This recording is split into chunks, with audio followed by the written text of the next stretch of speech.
लीयते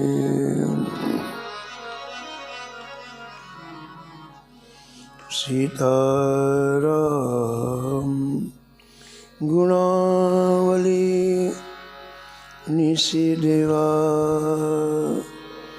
यज्ञेया पीयते सीताराम विचित्ररूपमनिशं यस्यक्षुषोर्भूषणम् सीताराम सुनाम धाम निरतम तम सद्गुरुं संभजे।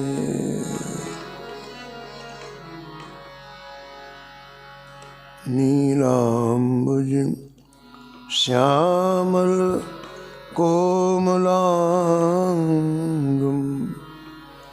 सीतासमारोपितवाम भागं पाणो महासायकं चारुचापं नमामि रामं रघुवंशनाथं।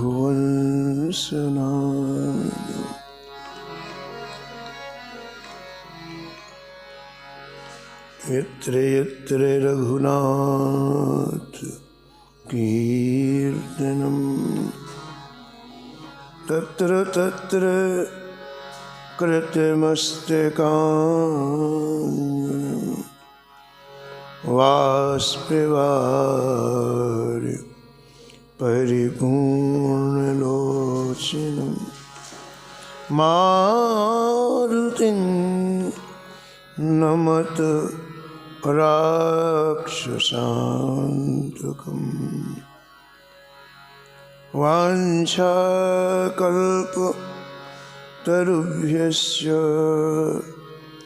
कृपासिन्धुभ्य एव च पतितानां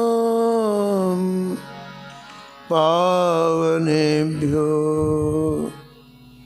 श्रीवैष्णवेभ्यो नमो नमः।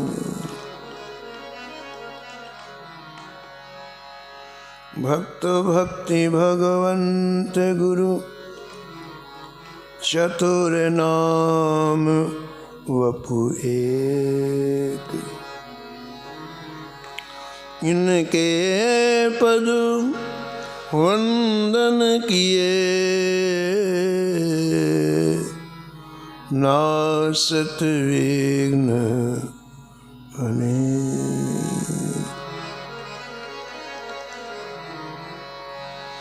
हर जो आए विराजिए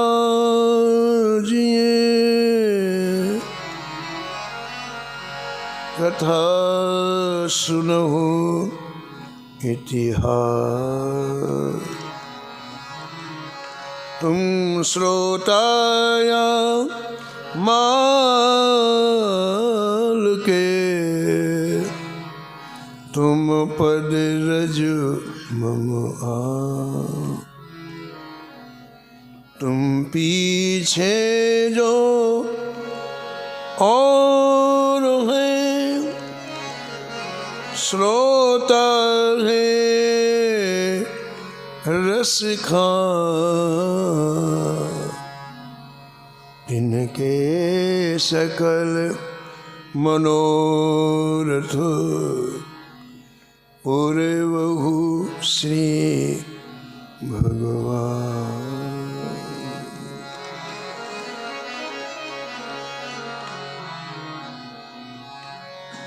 राधे राधे गोविंद गोविंद राधे। राधे राधे गोविंद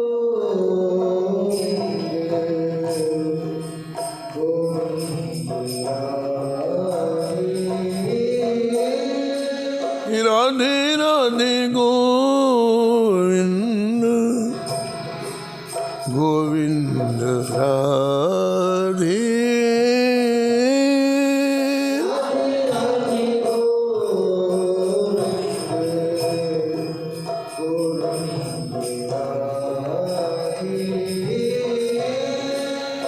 गोविंद राधे बोलो गोपाल राधे गोविंद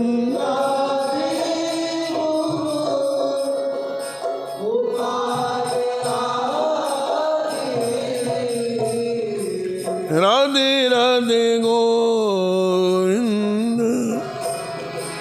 गोविंद राधे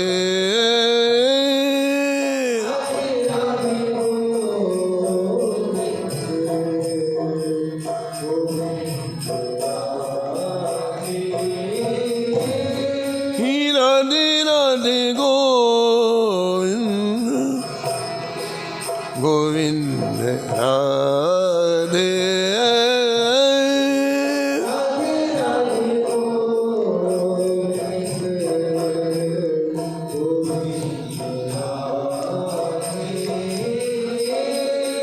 राधे राधे गोविंद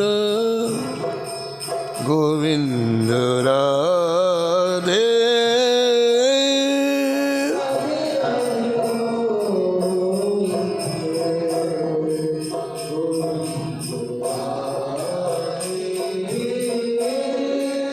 गोविंद राधे बोलो गोपाल राधे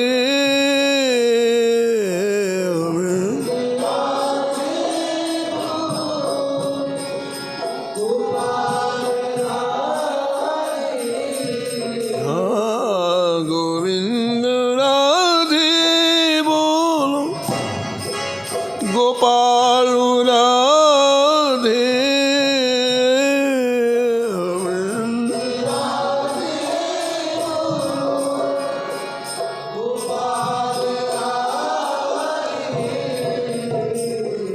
राधे राधे गोविंद गोविंद राधे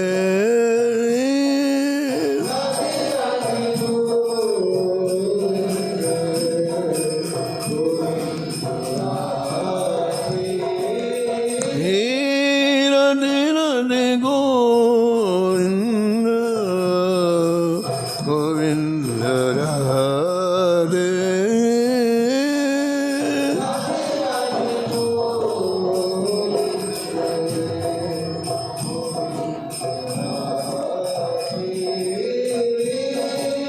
राधे राधे गोविंद गोविंद राधे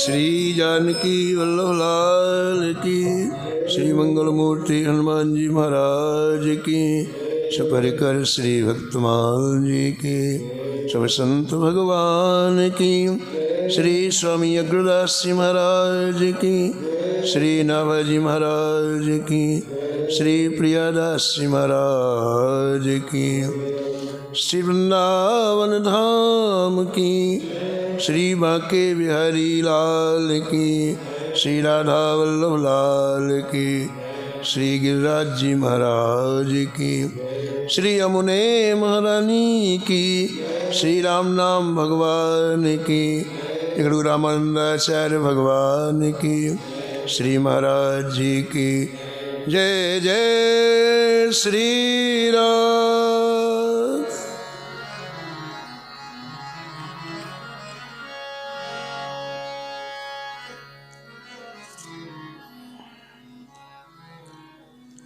श्री रामानंद रघुनाथ जो द्वितीय से तो जग तरण कियो।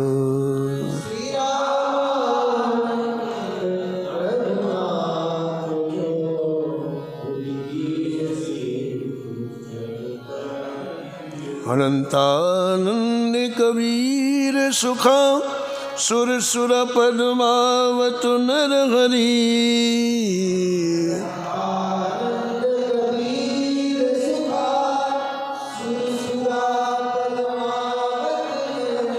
पीपा भावानंद रैदास धना सेन सुर सुर की घर हरी।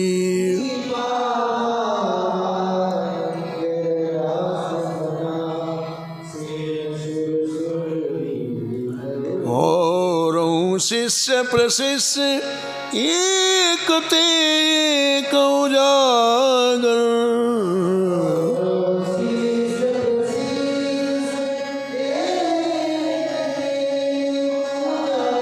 जग मंगल आधार भक्ति दस धा के आगर।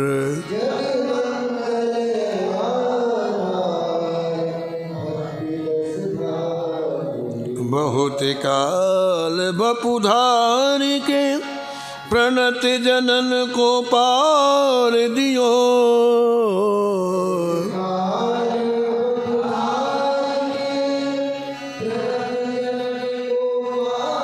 श्री रामानंद रघुनाथ जो द्वितीय से तू जग तरण कियो।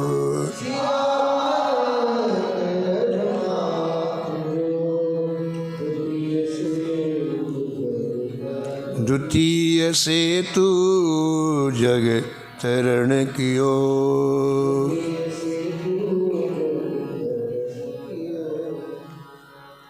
प्रातः स्मरणी परम वंदनी भक्तमाल के रचयिता श्री नाभा गोस्वामी जी इस छप्पे में जगतगुरु स्वामी श्री रामानंदाचार्य भगवान का स्मरण किया है और निष्कर्ष के रूप में कहते हैं कि इस धराधाम में आपने बहुत समय तक रह करके संसार से तत्व प्राणियों का, संसार के शोक मोह से ग्रसित प्राणियों का उद्धार किया, उनके अंतःकरण को भक्ति में बनाया, रस में बनाया और भगवान के धाम के अधिकारी बन गए। इसके लिए आपने एक विशाल यात्रा निकाली। संपूर्ण भारत में आप पैदल भ्रमण करके, गांव-गांव, नगर-नगर में ठहर करके लोगों के अंतःकरण में जो अनेक जन्मों से डेरा डाले हुए हैं, काम, क्रोध, मद, लोभ, ईर्ष्या, द्वेष, पाखंड, इन विकारों को आपने हमेशा हमेशा के लिए निकालकर दैवी संपत्ति की स्थापना की। दया, क्षमा, करुणा, उदारता, इनकी स्थापना आपने की। कल आप श्रवण कर रहे थे कि श्रीरंगम में भी आपस में वैष्णव में ही द्रोह था। श्री रामानुज संप्रदाय के वैष्णव श्री रामानंद संप्रदाय के वैष्णव से द्वेष करते। श्री रामेश्वरम में शैव और वैष्णव का द्रोह था। ये जो अंतःकरण में जो दीवारें खड़ी थीं, जिसकी से जीव की प्रकृति रुक जाती है, आराधना और उपासना की जगह बदले की भावना उत्पन्न हो जाती है, इसको समाप्त किया जगतगुरु रामानंदाचार्य जी ने। श्रीरंगम में कल आपने सुना कि कैसे श्रीरंग जी के मंदिर में प्रकट हो गए। दरवाजे में द्वारपाल कई पुजारियों के साथ खड़े थे। आपको अंदर प्रवेश नहीं मिल सकता श्रीरंगनाथ जी का दर्शन करने का। और आप किस तरह से रंगनाथ जी के मंदिर में प्रविष्ट होकर के आपने दिव्य स्वरूप का दर्शन कराया और श्री रंगनाथ जी अत्यंत प्रसन्न होकर के अपने हाथों से दिव्य पुष्पों की माला पहनाई जगतगुरु रामानंदाचार्य जी को।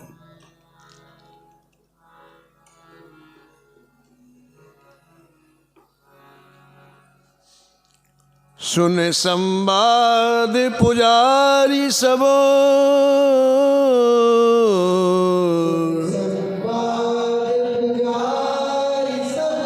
हर्षित भय सुजान।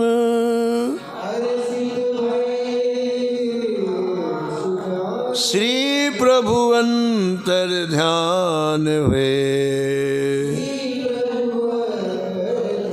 आए निज स्थान। श्री रंगनाथ भगवान ने गुरु रामानंदाचार्य से बहुत समय तक बात की। पुजारियों ने जब ये सुना, संवाद सुना, तो दौड़ करके बाहर आए और लोगों से कहा कि जिन आचार्य का स्वयं श्री रंगनाथ भगवान ने सम्मान किया है, भैया उनके चरणों में गिरो। लोगों का द्वेष समाप्त हो गया। दौड़ दौड़ करके गुरु रामानंदाचार्य के चरणों में आकर के वंदन करने लगे, प्रणाम करने लगे।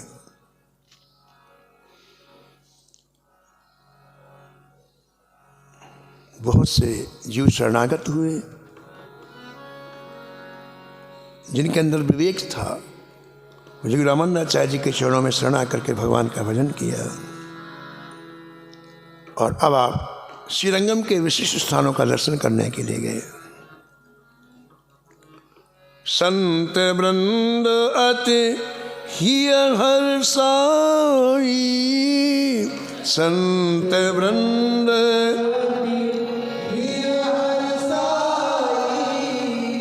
निरखहि मंदिर की बहुताई,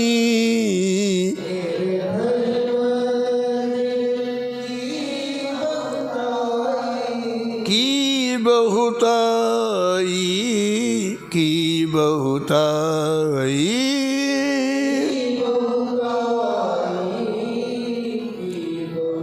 श्री रंगनाथ जी का बड़ा विशाल मंदिर है, कई हजार लोग एक साथ दर्शन कर सकते हैं। और संपूर्ण मंदिर के प्रांगण में अलग अलग स्थल हैं। गोपुर है, पुष्करणी तालाब है, सहस्त्र खंभ है, दिव्य मंडप है, वाटिका है। ऐसे दिव्य स्थलों का दर्शन संतों के साथ स्वामी रामानंदाचार्य जी ने किया। पूज्य महाराज श्रीमठादास जी महाराज सुनाते थे कि सैकड़ों पुजारी हैं, इतना मंदिर विशाल है, सैकड़ों पुजारी हैं, और समय समय पर उनकी सेवा निर्धारित रहती है। इतने पुजारी इतने बजे से इतने बजे तक सेवा करेंगे, फिर अलग फिर अलग। ऐसे करीब 4 समय का विभाजन पुजारियों का है। श्री रंगनाथ भगवान कितने सहज और सरल हैं। श्री महाराज जी सुनाते थे, श्री मठादास जी महाराज के उन पुजारियों में एक पुजारी की आयु अभी बहुत कम थी, बाकी तो वृद्धावस्था को प्राप्त हो गए थे, कुछ मध्यावस्था के थे, लेकिन ये पुजारी अभी मात्र 17-18 वर्ष का ही था।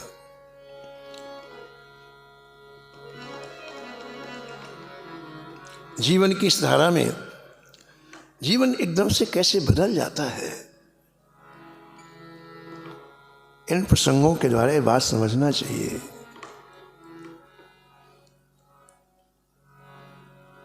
वो युवा पुजारी के जीवन में कुसंग हो गया, और कुसंग होने से वो मंदिर भी आता और वेश्या के यहाँ भी जाता है। धीरे धीरे बात चारों तरफ फैलने लग गई। पुजारियों ने एक मीटिंग की, उसको बुलवाया और कहा, देखो भाई, इससे समस्त मंदिर की बदनामी हो रही है, पुजारियों की बदनामी हो रही है। चलो गलती हो जाती है, अब तुम आज निर्णय करो कि तुम्हें श्री रंगनाथ जी की सेवा चाहिए कि वेश्या चाहिए, निर्णय कर लो। देखिए, आप बुद्धि जब खराब होती है तो व्यक्ति गिरता ही जाता है। उसने कहा मुझे रंगनाथ जी की सेवा नहीं चाहिए। छोड़ के चला गया और उसी वेश्या के घर में रहने लग गया। महाराज समय तो तेजी से जा रहा है ना, समय नहीं रुकता है। आप अच्छे काम करो बुरे कहें आपके ऊपर है, बड़ी तेजी से समय जा रहा है। उसकी मृत्यु हो गई।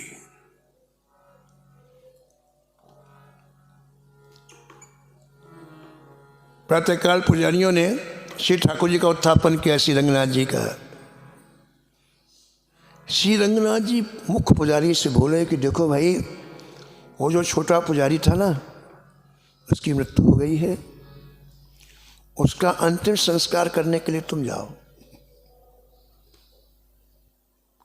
पुजारियों का जय जय, क्या आज्ञा हो रही है आपकी? वो तो महापतित हो गया, आपकी सेवा छोड़ दी और उसका संस्कार करने के लिए हम लोग जाएं? बोले हाँ।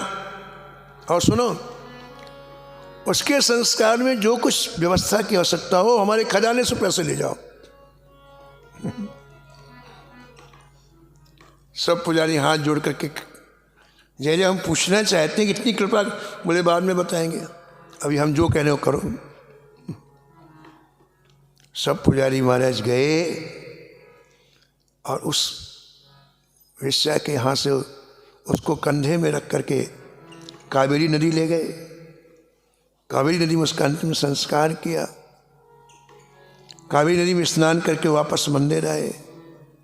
सबके मन में मायूसी थी कि क्या ठाकुर जी ने आज्ञा दी है। तो सेवा करने के पहले ही पूछा कि जय जय, इतना बड़ा अनुग्रह, इतनी बड़ी कृपा उसके ऊपर क्यों की गई? तो श्री रंगनाथ जी बोले, मैं जानता हूं क्यों पतित हो गया था, लेकिन जीवन के अंतिम क्षण तक उसने दो काम नहीं छोड़े। एक तो गुरुजी ने उसे कहा था कि रोज तुम तिलक लगाना, तो रोज गुरु जी के आज्ञा अनुसार तिलक लगाता था वहां भी। और दूसरा गुरुजी ने कहा था कि हमारी चरण पादुकाओं को 1 मिनट के लिए प्रणाम जरूर करना। तो गुरुजी की चरण पादुका को 1 मिनट के लिए सिर में रख लेता था। बस हम इसी से प्रसन्न हैं। वो केवल तिलक लगा लेता था, गुरुचरण पादुकाओं के क्षण के लिए सिर्फ, बस हम इससे प्रसन्न हैं। कैसी उदारता ठाकुर जी में। श्री ठाकुर जी ने जीव के दोष देखे तो जीव का कभी उद्धार हो ही नहीं सकता है। जीव के दोष ठाकुर जी देखते ही नहीं है। और कोई थोड़ा सा अच्छा काम बन जाए तो ठाकुर जी उस दिन निकुंज में श्री जी के साथ, किशोर जी के साथ, जानकी जी के साथ बात करते, देखो देखो इसने हमारे लिए क्या किया, कितना बढ़िया काम, कितना अच्छा काम किया। गोस्वामी लिखते हैं, रहत न प्रभु चित चूक किए की,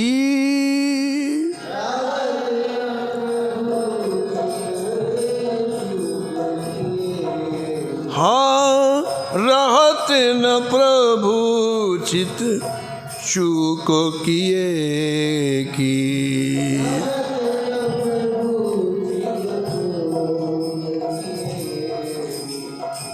करत सुरति सैबार ये की,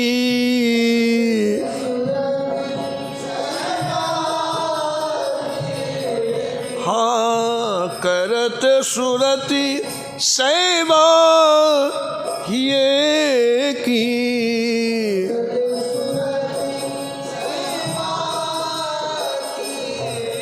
रहत न चित प्रभु चूक किए की।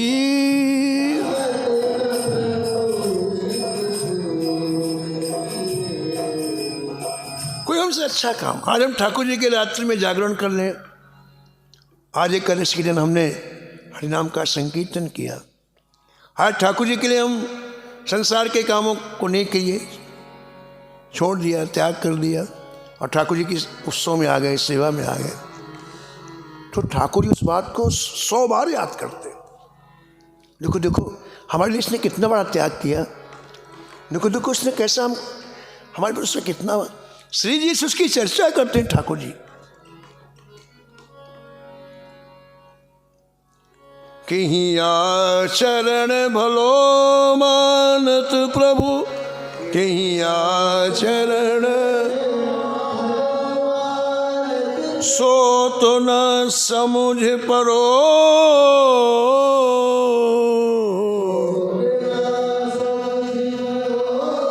तुलसीदास रघुनाथ कृपा को,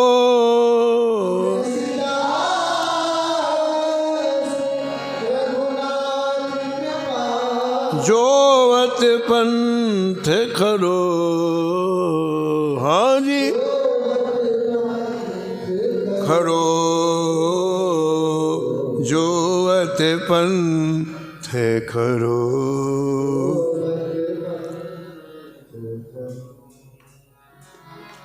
श्रीरंगनाथ भगवान अति उदार। श्री भक्तमाल जी में ऐसा वर्णन आया कि मामू और भांजे दो आपस में बड़े विचार मिलते थे। रिश्ते में तो मामू भांजे थे, लेकिन विचार मिलते थे। मामू की आय बड़ी थी, भांजे की छोटी थी। मामू 30 वर्ष के थे और भांजे मात्र 17-18 वर्ष के थे, लेकिन विचार मिलते। कौन से विचार मिलते? दोनों को भगवत भजन करने की भूख जागृत हुई। तो घर में रहते हुए दोनों जब मिलते तो आपस में बात करते। मामू कहता, भांजे समय जा रहा है और हम लोग भजन नहीं कर पा रहे हैं, और गया हुआ समय फिर वापस नहीं आएगा। अगर हम विचार ही करते रहेंगे, कोई निर्णय नहीं लेंगे, तो बहुत विलंब हो जाएगा।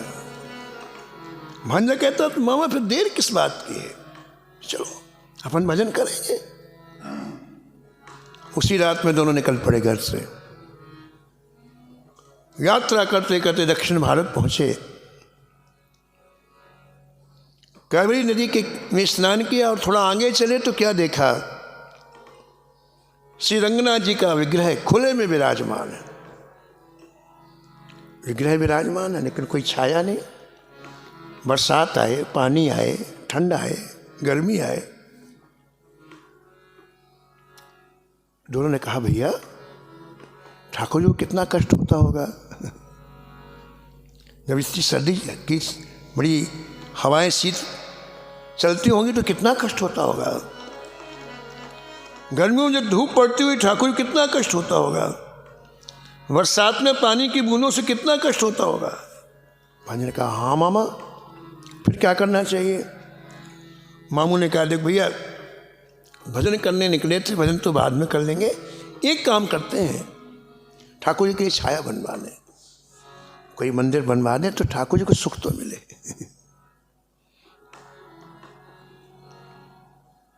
प्रेमी का लक्षण है तत् सुख सुखित्वम, श्री ठाकुर जी के सुख में सुखी होना।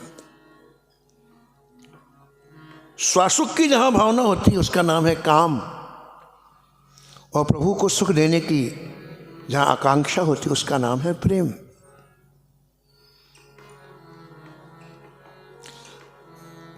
भांजे ने कहा, मामू मंदिर तो बन जाएगा, लेकिन मंदिर के लिए धन चाहिए।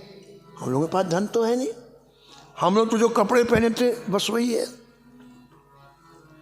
मामू ने कहा, भैया संसार में बहुत परोपकारी लोग भी रहते हैं, अपन ठाकुर जी के लिए याचना करेंगे। अपने लिए याचना करना दोष है, लेकिन ठाकुर को सुख मिले इसके लिए याचना करना दोष नहीं है, उपासना है। मर जाऊं मांगू नहीं,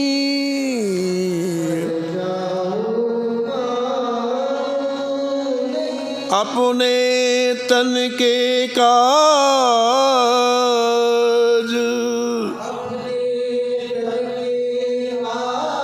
परमार्थ के कारण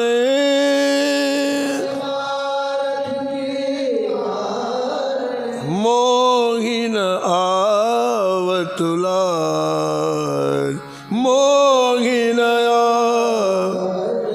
लाज लाज।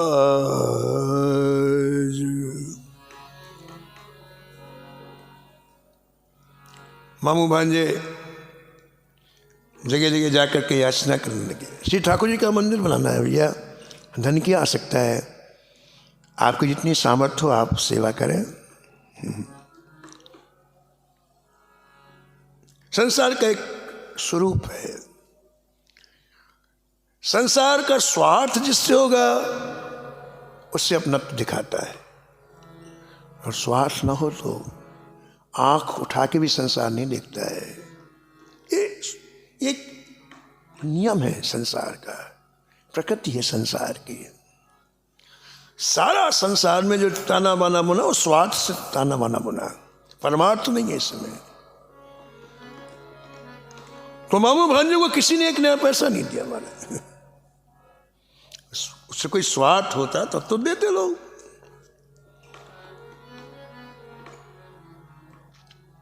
निराश हो गए, क्या करें, ठाकुर जी को सुख कैसे मिले।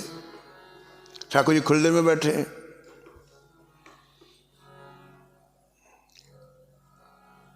एक जैनियों का मंदिर दिखाई पड़ा विशाल। आपने देखा इसमें बड़ा वैभव है, बहुत धन है, सैकड़ों आदमी काम कर रहे हैं। द्वारपाल से पूछा क्यों भैया ये किनका मंदिर है? बोले जैन समाज का मंदिर है।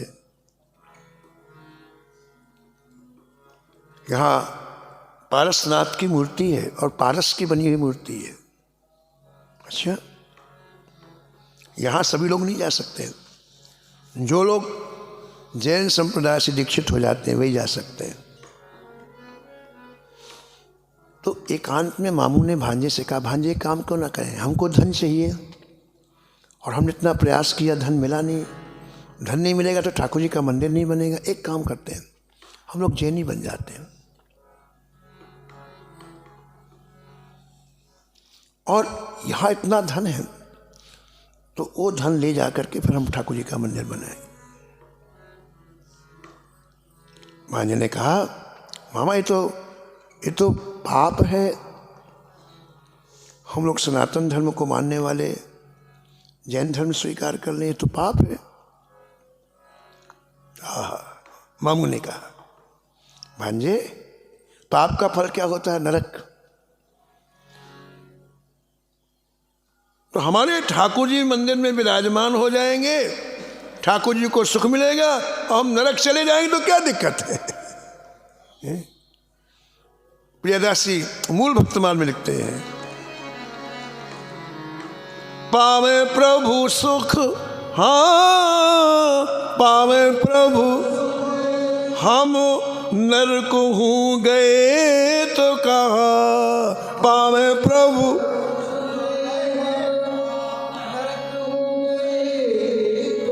नरक हो गए तो कहा नरक हो गए, हाँ जी नरक हो गए तो कहा। एक भक्त के हृदय का भाव देखो, जिससे ठाकुर रिश्ता है। ठाकुर एक्सरसाइज से नहीं रिश्ता है, व्यायाम से नहीं रिश्ता है, हृदय के दिव्य भाव जो मौलिक होते हैं उससे ठाकुर रिश्ता है। जहाँ इसके बदले में मिल जाएगा वो व्यापार है, और जहाँ हमें ठाकुर जी को, हमारे ठाकुर जी को सुख मिले, ये उपासना है, भक्ति है। इस बात को ठाकुर जी ने स्वर्ण अक्षरों में लिख लिया। मामा के मुख से जो एकाएक सब निकला कि हमारे ठाकुर जी को सुख मिले, मंदिर बन जाएगा, ठाकुर जी को सुख मिलेगा, हम नरक में पड़े रहेंगे। खुश हो गए ठाकुर, बहुत खुश हो गए। तो उस मंदिर में रहे, सेवा के द्वारा उन्होंने जैन धर्म स्वीकार कर लिया दोनों ने, और ऐसी सेवा की कि महाराज पूरा जो जैनियों का समाज था वो बड़ा प्रसन्न हुआ। ऐसा सेवा करने वाला तो कोई आया नहीं अभी तक। 100 कर्मचारी काम करते थे, 100 कर्मचारियों का काम अकेले 2 करने लग गए। प्रातःकाल बुहारी से लेकर के सारी सेवाएं किस लिए करने लग गए? हमारे ठाकुर जी को यहां से हम कुछ न कुछ ले जाना। सबका दिल जीत लिया महाराज, सबको कहा तुम लोग आराम करो। वृंदावन में एक संत बता रहे थे कि महाराज शुरू में हम वृंदावन आए तो हमें कुछ पता ही नहीं था साधुओं का कि क्या है क्या नहीं। घर से भाग के आए थे तो पैदल चल करके छठी करा से इधर वृंदावन में प्रवेश किया। कई दिन के भूखे, तो अंग्रेजों का मंदिर मिला, इस्कान मिला। तो हम कहा चलो चल के कुछ देखें। बात करना हमको आता नहीं था कि कैसे राष्ट्रों में बात की जाती क्या। तो वहाँ जाके कहा भैया हमें कोई सेवा हो तो बता दो, और हमें कुछ नहीं चाहिए, हमें केवल रोटी चाहिए, बाकी कुछ नहीं चाहिए। तो उन लोगों ने कहा कि हाँ हाँ तुम झाड़ू की सेवा करोगे, बुहारी की सेवा करो? बोले हाँ करूँगा। तो हमारे यहाँ मंगला होती है 4:30 बजे। मंगला के पहले पूरे प्रांगण में झाड़ू लग जाना चाहिए, पूरा साफ पोछा वगैरह लगा के। बोले हाँ।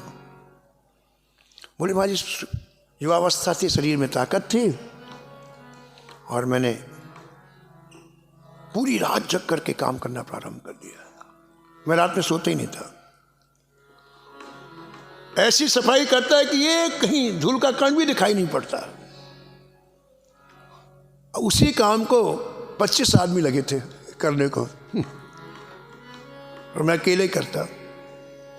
कर्मचारियों से मैंने कहा तुम सो जाया करो, मैं कर लेता हूँ, तुम आराम से सो। जिनकी रात की ड्यूटी थी उन्हें मैं सुला देता था, पूरा काम कर। अब वो भी बड़े खुश, ये तो बड़ा अच्छा आदमी मिल गया।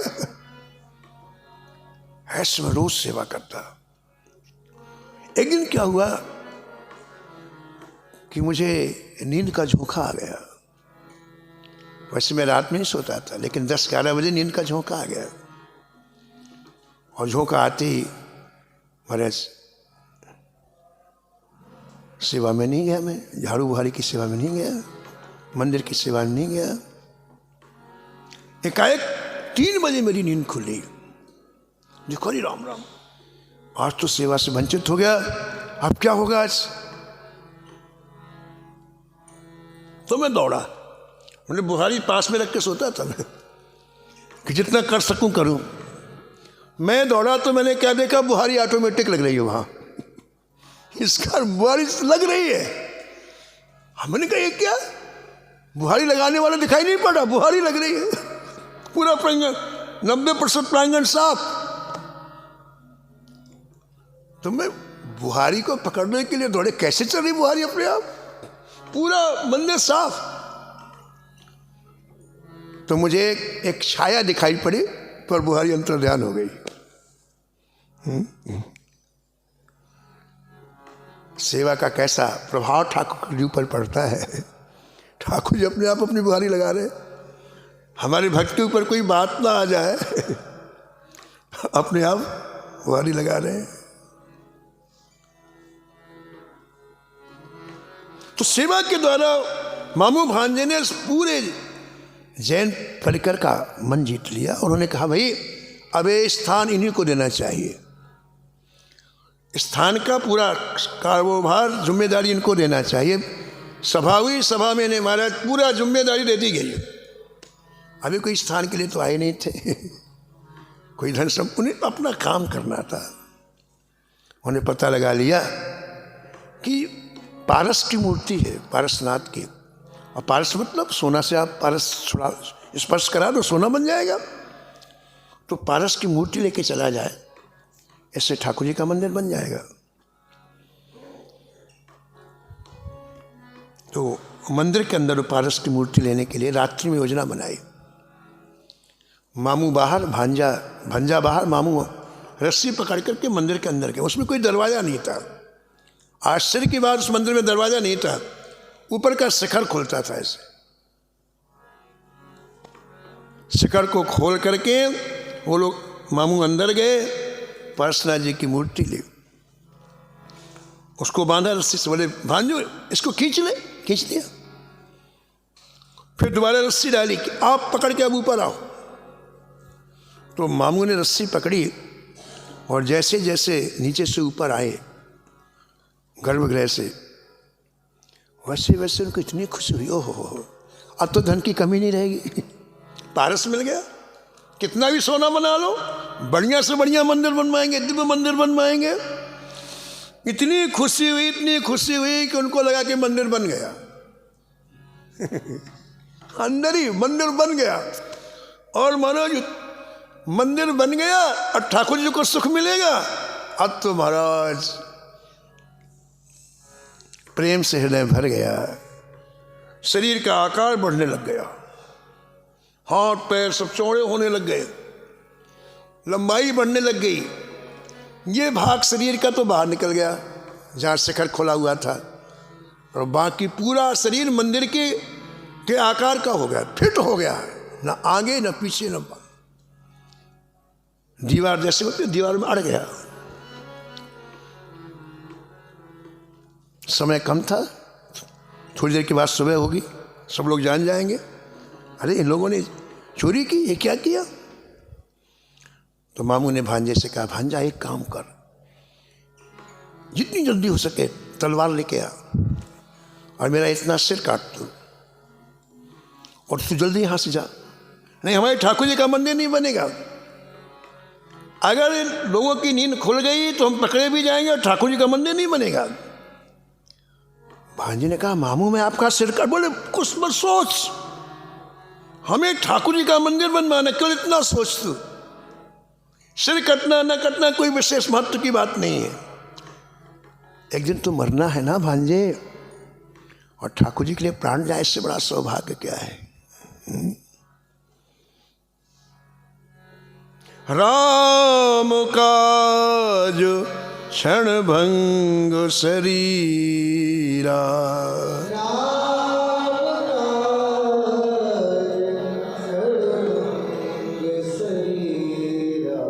समर मरण पुनि सुर सर तीरा,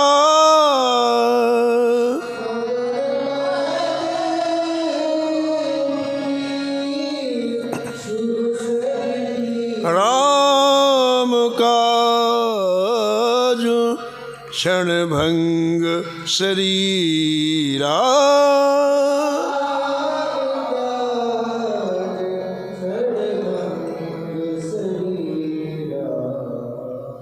भांजे ने मामू का सिर काट लिया।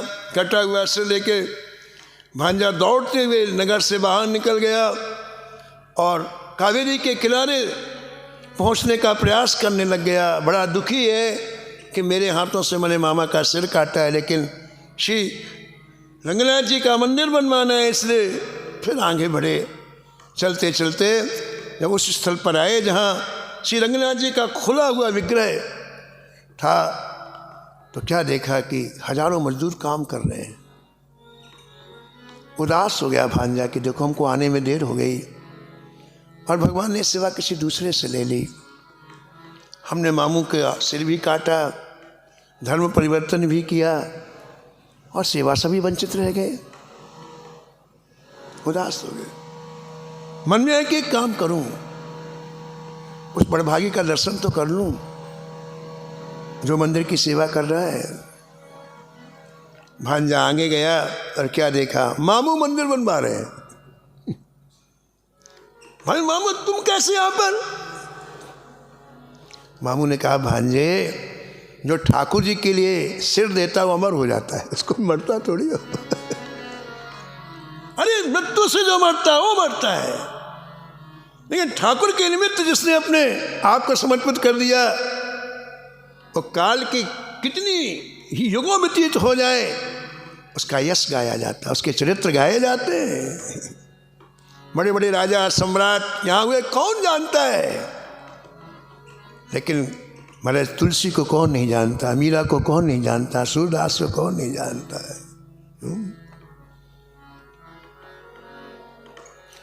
जैसे मेरा सिर काटा गया, ठाकुर जी मुझे दिव्य शरीर दे दिया, बोले जाओ हमारा मंदिर बनवाओ, तुम्हारा जो मनोरथ था वो पूर्ण होना चाहिए, तुम्हारा संकल्प था जाओ मंदिर बनवाओ। मामू और भांजे से लगे, ठाकुर जी के दिव्य मंदिर का निर्माण हुआ, श्री रंगनाथ जी को विराजमान कराया गया। रंगनाथ जी ने कहा बहुत खुश है, मांगो क्या चाहिए। मामू भांजे ने कहा जो एक बार आके आपका दर्शन कर ले उससे आपके धाम की प्राप्ति हो जाए। को उदार जग माही ऐसो,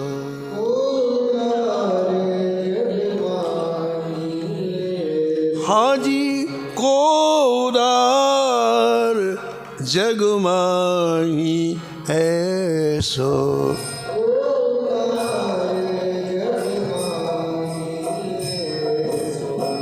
बिनु सेवा जो द्रवै दीन पर,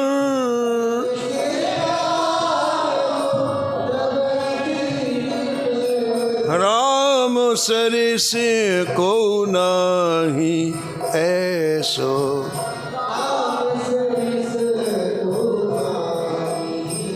हाँ को उदार जग माही ऐसो।